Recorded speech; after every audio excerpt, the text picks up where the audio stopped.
welcome. My name is Esme, and if you don't know me, I set up Be You and More. Today and in the coming series, I really wanted to spend some time talking about menstrual cycles and female hormones. The reason for this is that even though as a society we are talking about female cyclicality more, I think one, can we really talk too much about it?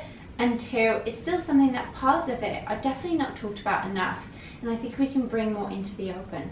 It's a topic that's very close to my heart after my personal journey with coming off of hormonal birth control and still my continued learning around my cyclicality, how I can live alongside my cycle and how I can aid my natural hormone health. So what I'd like to do in this coming series is to spend some time talking about female hormones, our menstrual cycles, and how to track them, and really anything and everything about it. Just to give you a little bit of background about why I'm talking about this, I have some personal experience. So like I said, I came off of the combined pill and started my own journey towards fertility awareness and tracking my own cycles and restoring my hormonal balance. I have also done quite a lot of reading in that process around it, of which I will link most of my resources down below, because I highly encourage you to dive deeper and to read more, because this will only touch the surface. And I've done various courses, but yes, overall I highly encourage you to not just take my word for it, go look into it, because this is such an important topic, and I really hope in this little series to communicate that to you. If you want more information about me or what I do and how I work with this, I would highly recommend clicking on the link in the description box towards my website to the page called Women's Work, where I'll tell you about the different types of work that I do. So in today's video, I'm going to be talking about really why I think we as women should be honouring our menstrual cycles, and the way in which we kind of go wrong with it a little bit, and why we don't completely honour it in our society yet. So I think we can all agree that we live in a man's world. I think that is general common knowledge that our world is very much geared towards men, and that's why there is feminism, and I think feminism is fantastic and it's come such a long way. But I think that to some extent we are also missing the point with it, because the trend that I see around me is that what feminism means in our society today is that women can do exactly what men do. That we are the same, that the two sexes are equal and the same in all respects, and that just because a man can work this many hours, so can a woman. And again, although this is fantastic, and I think it's a great development towards more equality between the sexes, I think it's missing a key point, and that is that women are different than men. Biologically, we have a different makeup. And one of the clearest ways that this comes out is the fact that women bleed. Women have a menstrual cycle, and the word itself says it, it's a cycle. So between your bleeds, you cycle through a specific pattern of hormones that, has different bodily functions and reactions attached to those different phases of that cycle. Something that a man simply does not have. The result of this is that we are simply just not the same every single day. At one point in our cycle, we are pumped full of estrogen. Estrogen is a great hormone. It tends to make us feel amazing. It's a little bit like a happy drug. And as you can imagine, with any kind of drug that you take, if you all of a sudden stop taking it, you're going to experience some kind of drug withdrawal effect. And this is essentially what happens in a woman's body as well. We go through this phase of having lots of estrogen, feeling amazing, and then all of a sudden estrogen crashes as it goes down right after ovulation, after we've released our egg. And you can imagine how that crash in just being complete withdrawal from this really good hormone that was making us feel so good can make us feel. Luckily enough, our biology is quite clever, so the hormone progesterone will come in right after this crash of estrogen to kind of calm us down. Progesterone is associated with that calm feeling, but progesterone has other effects on our mood as well that will be completely different to estrogen that we'll be dealing with. And at one point in our cycle, and I quite like to think of it as that we're basically left to fend for ourselves as our hormones desert us, all our hormones at our baseline level, and we kind of have to do it on our own. And through all those really big ups and downs, how can you expect to be the same every single day? In my head, it would be like expecting a flower to bloom equally beautifully in 20 degrees Celsius as in -15, which just isn't going to happen. But that is exactly what this society asks of us. We don't, as women, get free time during our menstrual bleed from work. We don't get a day off. After giving birth, our society talks about bouncing back, being completely back to your normal self. Look at all sort of tampon or menstrual product advertisements. Most of them are focused on, if you use this product, you can continue your life as though you are not bleeding. And you also see it in how birth control is recommended to you by doctors. I don't know what your doctor is like, but I know that the doctors that I have seen have highly praised different types of birth control, particularly for their effects on your menstrual cycle. So when I've gone to my doctor for having irregular cycle or lots of mood fluctuations, I will have been recommended hormonal birth control. I've been recommended the hormonal coil because it eliminates periods in most women, or at least lightens them extremely. And I think all of those things give you an idea of what our mindset in society is like towards women or people in general about how we should be every single day. A man is much more on a 24-hour clock in terms of their hormone cycle. You know, the testosterone might peak at some points, they have their melatonin to regulate sleep, etc., but it's much more on a 24-hour basis. So really a man in lots of ways can wake up every single day the same and do the exact same thing. For a woman it's just not the same. And what I'm trying to say is that when you look around in your society, do you see the same as me?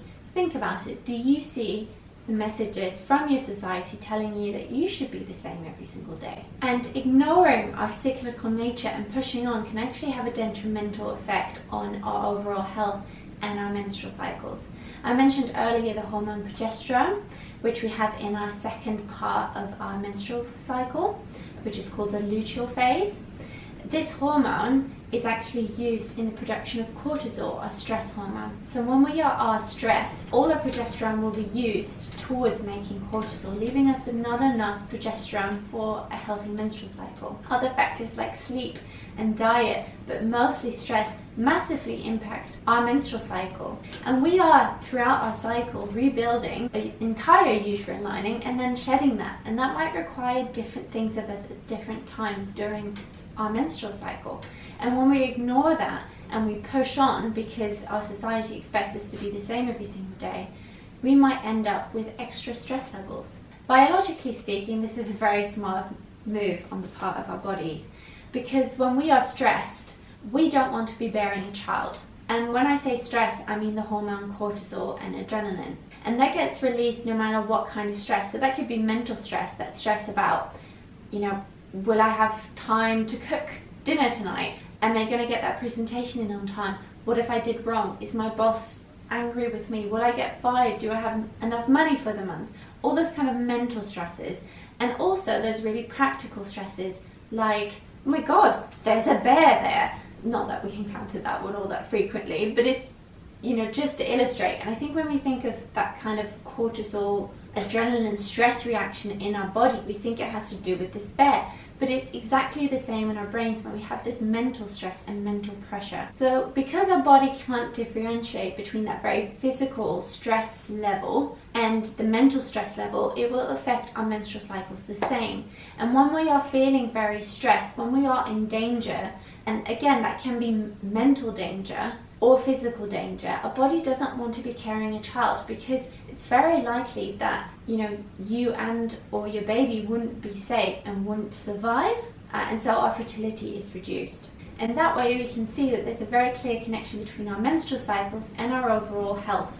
The way I like to think about it is that it's very difficult to have a very healthy menstrual cycle and not have good health. And what that means is that when you have a menstrual cycle that isn't optimally healthy, it might give you an indication of where your overall health is at. This doesn't necessarily mean that seeing signs in your menstrual cycle will mean that there's something wrong with your health overall, but it can give you an indicator, such as if you experience very bad cramping, it might be a sign of too much stress. and that will affect other functions in your body. I think that highlights on another level how important our menstrual cycles are, because they can be another sign towards our overall health. And again, I think in our society, we aren't told that much about menstrual cycles and our fertility, but I definitely wasn't told about the other functions of the hormones that play a part in a menstrual cycle. Estrogen and progesterone, for example, both have an important part to play in our bone health. So when something might not be going right in our menstrual cycle, it might give us an indication of our sort of environmental factors like diet, sleep and stress, but it might also give us an indication of what could be going on more internally in terms of our bodily functions. Are we producing enough hormones, etc. So the way I like to think about it is that the more fertile you are, because a healthy menstrual cycle is a fertile cycle, the more fertile you are, the healthier you enter a menstrual cycle is. So to come back to where I started this video, is that ideally I would like to see the feminine qualities be valued equally to the masculine qualities. So you know how we said that men are very much sort of the standard in our society, and we as women have been fighting to be equally valued, and what we've done is to try and make ourselves the same. And what I'd like to see is that women will start being valued for being women, because women are equally important, valued, and their qualities are equally important and worthy as to men. So thank you so much for watching this short introduction to my menstrual cycle series, in which I've kind of gone over the basics in terms of our menstrual cycles, why I think they're important, and to give you some ideas of why it might be important to start tracking them and honour your cycles more. So in our next video we'll start looking about what a healthy menstrual cycle actually looks like, and the 5 main signs that you can look at yourself to see how healthy your menstrual cycle is. As I mentioned at the start of the video, I will link all the resources that I have used in the description box down below. I absolutely encourage you to explore and investigate and read about this further. This series, and especially this video, is only touching the surface level, so there's so much more to discover. I will also link down below the link to my women's work page on my website. Please do get in touch with any questions or requests in terms of other topics that you'd like me to cover, either in the comment section down below or on my website. There's a contact form, or you can always find me on Instagram at @BeYouAndMore, also linked down below. Thank you so much for watching today, and I look forward to seeing you in the next one. Thanks, bye.